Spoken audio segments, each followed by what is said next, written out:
Hi everyone. तो SSC की तरफ से दिल्ली पुलिस और सीएपीएफ के अंदर सब इंस्पेक्टर की जो वैकेंसीज़ हैं वो निकल गई हैं और आज की इस वीडियो के अंदर हम इन्हीं वैकेंसीज़ के बारे में बात करेंगे। Important dates, eligibility criteria, selection criteria, वो सब चीज़ें आज की इस वीडियो में हम डिस्कस करने वाले हैं। सबसे पहले इंपॉर्टेंट डेट्स की अगर मैं बात करूं तो ऑनलाइन फॉर्म 22 जुलाई से 15 अगस्त तक भरे जाएंगे और 15 अगस्त ही लास्ट डेट है आपकी ऑनलाइन एप्लीकेशन की, रात के 11 बजे तक। फॉर्म के अंदर जो करेक्शन विंडो है वो 16 अगस्त से 17 अगस्त के बीच खुलेगी और जो आपके कंप्यूटर बेस्ड एग्ज़ाम है इन पोस्ट के लिए वो अक्टूबर 2023 में कंडक्ट करवाए जाएंगे। टेंटेटिव वैकेंसीज़ की बात करें तो ये आपके सामने सब इंस्पेक्टर एग्जीक्यूटिव की वैकेंसीज़ हैं दिल्ली पुलिस मेल की, जो आप कैटेगरी वाइज यहाँ पर देख सकते हो, अनरिजर्व, ओबीसी, एससी, एसटी की। इसके अलावा ये दिल्ली पुलिस फीमेल की वैकेंसीज़ आप लोग देख सकते हो, अनरिजर्व, ओबीसी, एससी, एसटी वगैरह की। इसके अलावा सब इंस्पेक्टर जीडी की सीएपीएफ के अंदर आप वैकेंसीज़ देख सकते हो, जिसमें बीएसएफ हो गया, सीआईएसएफ हो गया, CRPF, ITBP, SSB. Total vacancies यहाँ पर आप लोग देख सकते हो कितनी रखी गई हैं। इसके अंदर एक्स सर्विसमैन का भी यहाँ पे जो रिजर्वेशन है वो रखा गया है। आपका सिलेक्शन अगर सीएपीएफ सब इंस्पेक्टर की पोस्ट के लिए होता है तो ऑल ओवर इंडिया में से कहीं पर भी आपकी पोस्टिंग हो सकती है। दोस्तों बात करते हैं एज लिमिट की, और एज लिमिट जो आपकी कंसिडर होगी वो 1 अगस्त 2023 से कंसिडर होगी। तो एज लिमिट की बात करें, जो पोस्ट आपकी हैं इनके लिए एज लिमिट रखी गई है 20 से 25 साल, यानी कि कैंडिडेट जो है वो 2 अगस्त 1998 से पहले और 1 अगस्त 2003 के बाद की डेट ऑफ बर्थ उसकी नहीं होनी चाहिए। इन एज लिमिट में रिलैक्सेशन भी रखा गया है। अपर एज लिमिट में जो आप लोग देख सकते हो, एससी एसटी को 5 साल, ओबीसी को 3 साल, एक्स सर्विसमैन को यहाँ पर रिलैक्सेशन दिया गया है। और सब इंस्पेक्टर की जो दिल्ली पुलिस के अंदर पोस्ट है उसकी भी यहाँ पर आप लोग देख सकते हो, कुछ यहाँ पर रिलैक्सेशन अपर एज लिमिट में रखा गया है। इसके अलावा डिपार्टमेंटल कैंडिडेट जो होते हैं दिल्ली पुलिस के, जैसे आपका कांस्टेबल वगैरह, हेड कांस्टेबल, उनके लिए अलग से यहाँ पर रिलैक्सेशन रखा गया है। यहाँ पे आप लोग देख सकते हो। डिपार्टमेंटल कैंडिडेट वो होते हैं जिनकी कम से कम 3 साल की रेगुलर सर्विस होनी चाहिए दिल्ली पुलिस के अंदर, तो उन्हें भी एज रिलैक्सेशन इसमें दिया जाएगा। वो भी इन पोस्ट के लिए, वो भी इन वैकेंसीज़ के लिए एलिजिबल रहेंगे। और ये जो डेट ऑफ बर्थ है आपकी क्लास 10th की जो मार्कशीट होती है उसी से कंसिडर होगी। बाकी जो रिलैक्सेशन वगैरह रहता है उसके लिए प्रॉपर आपको सर्टिफिकेट कैटेगरी का प्रोवाइड करना पड़ेगा। इसके अलावा हम बात करते हैं इसकी एजुकेशन क्वालिफ़िकेशन की रिक्वायरमेंट की, और ये एजुकेशन क्वालिफ़िकेशन 15 अगस्त तक कंप्लीट होनी चाहिए। यानी कि पहला पॉइंट तो ये है कि जो कैंडिडेट फाइनल ईयर में है ग्रेजुएशन के, जिसका रिज़ल्ट नहीं आया, आप अप्लाई कर सकते हो, लेकिन 15 अगस्त तक आपका रिज़ल्ट आपके पास होना चाहिए। मान लीजिए आपने अप्लाई कर दिया और अप्लाई करने के बाद आप देख रहे हो 15 अगस्त तक आपका रिज़ल्ट नहीं आया, तो आप पोस्ट के लिए एलिजिबल नहीं होंगे। एजुकेशन क्वालिफ़िकेशन में आपकी बैचलर डिग्री रिक्वायरमेंट है, किसी भी डिसिप्लिन में आपने वैलिड यूनिवर्सिटी से, रिकॉग्नाइज्ड यूनिवर्सिटी से ग्रेजुएशन कंप्लीट करी है तो आप इन पोस्ट के लिए एलिजिबल हो, चाहे आपने डिस्टेंस मोड यूनिवर्सिटी से ही अपनी क्वालिफ़िकेशन कंप्लीट करी हो। और जो भी क्वालिफ़िकेशन की डेट रहती है वो आपकी मार्कशीट पर जो डेट रहेगी उसी के थ्रू कंसिडर करा जाएगा। अदरवाइज़ आपको अपने प्रिंसिपल वगैरह से लेटर लिखवाना पड़ता है कि हाँ जी हमारी जो क्वालिफ़िकेशन है 15 अगस्त से पहले आई है, अगर आपकी मार्कशीट वगैरह में डेट मेंशन नहीं होती। क्वालिफ़िकेशन में एक पॉइंट और मेंशन करा गया है, जो कैंडिडेट दिल्ली पुलिस के अंदर, जो मेल कैंडिडेट दिल्ली पुलिस के अंदर सब इंस्पेक्टर की पोस्ट के लिए अप्लाई कर रहे हैं, उनके पास ड्राइविंग लाइसेंस होना चाहिए मोटरसाइकिल और कार का। वो ड्राइविंग लाइसेंस उनके पास फिज़िकल एंड्योरेंस और मेजरमेंट टेस्ट के दौरान होना चाहिए। याद रखिए ये ड्राइविंग लाइसेंस सीएपीएफ की पोस्ट के लिए नहीं मांगा गया है और ये ड्राइविंग लाइसेंस फीमेल से नहीं मांगा गया है दिल्ली पुलिस के, सिर्फ दिल्ली पुलिस सब इंस्पेक्टर के लिए, मेल कैंडिडेट के लिए ये ड्राइविंग लाइसेंस मांगा जा रहा है। तो दोस्तों अप्लाई तो आपको करना ही है ऑनलाइन। अगर आप ऑलरेडी एसएससी में रजिस्टर्ड हो तो लॉगिन करके अप्लाई करोगे, अदरवाइज़ फ्रेश रजिस्ट्रेशन करके अप्लाई करोगे। एप्लीकेशन फ़ीस आपकी 100 रुपीज़ की है, जो अगेन आपको ऑनलाइन पे करनी है। और जो कुछ रिज़र्व कैटेगरीज़ होती हैं और जो वुमेन कैंडिडेट होते हैं उनके लिए कोई भी फ़ीस नहीं ली जाएगी। अब हम बात करते हैं स्कीम ऑफ एग्ज़ामिनेशन की। बेसिकली 4 तरह के एग्ज़ाम हैं।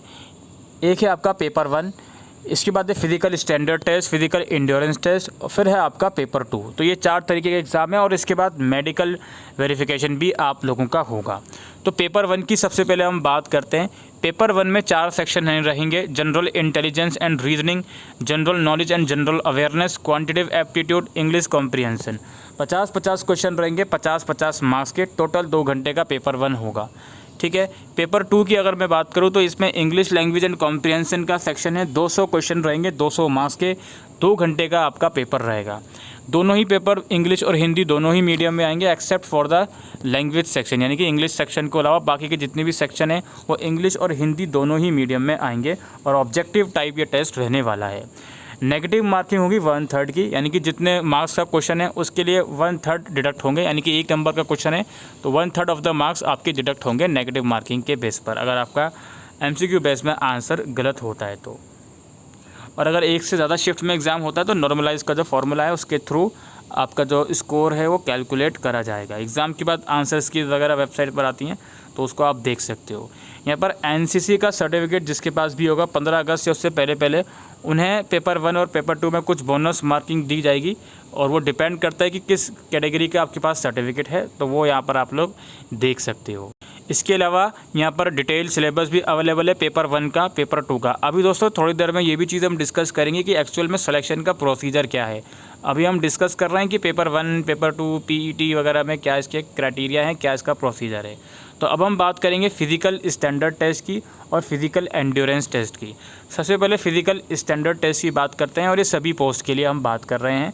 तो जो मेल कैंडिडेट हैं उनकी जो हाइट है 170 मीटर की होनी चाहिए, 170 सेंटीमीटर की, सॉरी। और जो चेस्ट वगैरह है अनएक्सपेंड करके 80 और एक्सपेंड करके 85 होना चाहिए सेंटीमीटर में। जो कैंडिडेट कुछ पर्टिकुलर एरिया के हैं, हिल एरियाज़ वगैरह के हैं, जो यहाँ पे आप लोग देख सकते हो, इनके लिए 165 हाइट रखी गई है और चेस्ट का क्राइटेरिया सेम है 80 और 85 का। शेड्यूल ट्राइब के जो कैंडिडेट हैं उनके लिए हाइट 162.5 रखी गई है, चेस्ट 77 और 62 रखी गई है। फीमेल की अगर मैं बात करूं, फीमेल में चेस्ट का कोई भी क्राइटेरिया नहीं है। फीमेल में हाइट है 157 सेंटीमीटर की और आप कुछ स्पेसिफिक रीजन से बिलोंग करते तो 155 है और शेड्यूल ट्राइब फीमेल के लिए 154 हाइट रखी गई है। ये जो फिज़िकल स्टैंडर्ड टेस्ट है ये सभी पोस्ट के लिए है, चाहे दिल्ली पुलिस में हो चाहे CAPF के किसी ब्रांच में हो। वेट आपका हाइट के अकॉर्डिंग जो भी सूटेबल वेट होता है वो आपका वेट होना चाहिए। इसके अलावा बात करते हैं फिज़िकल एंड्योरेंस टेस्ट की, ये सभी पोस्ट के लिए हम बात कर रहे हैं। मेल कैंडिडेट के लिए 100 मीटर की रेस 16 सेकंड में कंप्लीट करनी चाहिए आपको। 1.6 किलोमीटर्स की जो रेस है वो 6.5 मिनट्स में होनी चाहिए। लॉन्ग जंप है और हाई जंप है जिसके लिए 3-3 चांस मिलेंगे, 3.65 मीटर और 1.2 मीटर का रहेगा ये। शॉर्ट पुट रहेगा आपका 16 LBS का और 4.5 मीटर का रहेगा, 3 चांस इसमें मिलेंगे। फीमेल कैंडिडेट के लिए 100 मीटर की रेस 18 सेकंड में रखी गई है, 800 मीटर की रेस 4 मिनट में रखी गई है। लॉन्ग जंप 2.7 मीटर जिसके लिए 3 चांस मिलेंगे, हाई जंप 0.9 मीटर जिसके लिए 3 चांस मिलेंगे। ठीक है, ये चारों क्राइटेरिया फुलफ़िल करने होंगे और बाकी जो चेस्ट का क्राइटेरिया के लिए नहीं है वो मैंने आपको ऑलरेडी बता दिया है। बाकी जो भी रीज़न है इनके लिए हाइट में जो भी रिलैक्सेशन रखा गया था कुछ पर्टिकुलर चेस्ट में भी, तो वो पर्टिकुलर रखा जाएगा। उनके डॉक्यूमेंट वगैरह उनको दिखाने पड़ेंगे उस चीज़ के लिए। जो ये फिज़िकल स्टैंडर्ड और फिज़िकल एंड्योरेंस टेस्ट है ये सिर्फ़ और सिर्फ क्वालिफाई इन नेचर है। इस एग्ज़ाम के बेसिस पर जो इस एग्ज़ाम को क्वालिफाई करेगा उसके फाइनल सिलेक्शन में इसके मार्क्स कंसिडर नहीं होंगे, सिर्फ इसको क्वालिफाई करना है। फीमेल कैंडिडेट का जब ये फिज़िकल स्टैंडर्ड या एंड्योरेंस टेस्ट वगैरह रहेगा, अगर वो प्रेग्नेंट पाई जाती हैं तो उनके लिए अलग से यहाँ पे रिजर्वेशन रखा गया है, अलग से उनका क्राइटेरिया रखा गया है, उसको आप रीड आउट कर सकते हो। मेडिकल एग्जामिनेशन भी आप लोगों का होगा, वो आप देख सकते हो। यहाँ पे आई साइड का भी कुछ विज़न रखा गया है आपका, 6/6 बेटर आई से, 6/9 वर्स्ट आई से, तो वो आप लोग देख सकते हो। The candidate must not have knock knee आपका या फ्लैट फुट, ये सब चीज़ें आपकी नहीं होनी चाहिए। They must be in good mental and bodily health and free from any physical defect likely to interfere with the efficient performance of the duties. तो कोई भी आपका किसी भी तरीके का कोई मेंटल या फिज़िकल प्रॉब्लम आपको नहीं होनी चाहिए, इस चीज़ का भी ध्यान रखिएगा। और कुछ चीज़ें हैं, कुछ एक्टिविटीज़ हैं जो ट्रेनिंग के दौरान आपसे करवाई जाएंगी, जैसे यहाँ पे jumping over the vertical board, holding the rope on jumping from the board, torsion swing, jumping on the horizontal board. तो ये सब चीज़ें आप लोगों को ध्यान में रखनी है। टैटूज़ के लिए कुछ गाइडलाइंस यहाँ पर गिवन है, लोकेशन वगैरह की, साइज़ वगैरह की, वो भी आप लोग देख सकते हो। पोस्ट प्रेफरेंस की थोड़ा हम बात कर लेते हैं दोस्तों। चूँकि जो पोस्ट हैं दिल्ली पुलिस के अंदर भी हैं, बीएसएफ है, आईटीबीपी है, अलग अलग उसके अंदर हैं आपकी वैकेंसीज़। तो आपका जो फाइनल रिज़ल्ट आएगा उससे कुछ टाइम पहले आपसे ऑनलाइन प्रेफरेंस भरवाया जाएगा। ऑनलाइन प्रेफरेंस आपके एसएससी पोर्टल के थ्रू, तो उसमें आपको अपना प्रेफरेंस देना पड़ेगा कि आप किस पोस्ट के लिए अपना प्रेफरेंस देना चाहते हो। तो उस प्रेफरेंस के बेसिस पर प्लस आपके जो मार्क्स वगैरह रहेंगे पेपर 1 या 2 के, उसके बेसिस पर ही आपको फाइनल अलॉटमेंट दिया जाएगा। मोड ऑफ़ सिलेक्शन की दोस्तों बात करते हैं। मोड ऑफ़ सिलेक्शन में पहले तो ये समझिए कि आपको पेपर 1 और पेपर 2 में मिनिमम कितने मार्क्स लाने हैं। अनरिजर्व वाले को 30%, ओबीसी और ईडब्ल्यूएस वाले को 25% मार्क्स, बाकी अदर कैंडिडेट्स को 20% मार्क्स। अब इतने मार्क्स लाने का मतलब ये नहीं है कि आपके इतने मार्क्स आ गए तो आप क्वालिफाई होगा, ये एक जस्ट मिनिमम क्राइटेरिया है, ठीक है। तो इस चीज़ का ध्यान रखें। अब क्या है जी कि आपकी जो पेपर 1 का एग्ज़ाम दोगे, सबसे पहले आप उस पेपर 1 की परफॉर्मेंस के बेसिस पर, इंक्लूडिंग अगर एनसीसी का कोई मार्क्स आपको मिल रहे हैं उसको भी इंक्लूड करके, तो उस पेपर 1 की परफॉर्मेंस के बेसिस पर आपको पीएसटी और पीईटी के लिए बुलाया जाएगा। अगर आप पीएसटी और पीईटी क्वालिफाई कर लेते हो तो फिर जितने भी कैंडिडेट क्वालिफाई कर लेते हैं तो उन सभी कैंडिडेट को पेपर 2 के लिए बुलाया जाएगा, ठीक है। फिर पेपर 2 आप लोगों का कंडक्ट होगा। पेपर 2 कंडक्ट होने के बाद पेपर 1 और पेपर 2 के मार्क्स को, जी हाँ, जैसे कि मैंने अभी आपसे कहा था, पीएसटी और पीईटी जो है वो सिर्फ क्वालिफाई इन नेचर है, इसके मार्क्स फाइनल मेरिट में कंसिडर नहीं होंगे। तो पेपर 1 आपका हो गया। पेपर 1 के मार्क्स के बेसिस पर शॉर्टलिस्टेड करा जाएगा पीएसटी और पीईटी के लिए, और जो पीएसटी और पीईटी क्वालिफाई कर लेगा सभी को फिर पेपर 2 में भेजा जाएगा। फिर फाइनल जो आपकी मेरिट लिस्ट आएगी मेडिकल एग्जामिनेशन के लिए, वो पेपर 1 और पेपर 2 के मार्क्स के बेसिस पर आएगी, ठीक है। फिर फाइनल सिलेक्शन के लिए जो भी पोस्ट प्रेफरेंस और जो भी आपके मार्क्स होंगे उसके बेसिस पर आपको फाइनल अलॉटमेंट दिया जाएगा, ठीक है दोस्तों। इसके अलावा इस ब्राउचर के अंदर बाकी की चीज़ें लिखी गई हैं जो हमेशा से एसएससी के एक पर्टिकुलर नोटिस में लिखी रहती हैं, तो उसको आप ज़रूर से रीड आउट कर सकते हो। और बाकी 22 जुलाई से इसके फॉर्म निकलेंगे, वो आप भर सकते हो। यहाँ प्रोसीजर भी लिखा गया है फॉर्म भरने का, इसको भी आप रीड आउट कर सकते हो कि क्या क्या डिटेल्स आप लोगों से मांगी जाएंगी फॉर्म भरते टाइम, तो इसको आप रीड आउट कर सकते हो।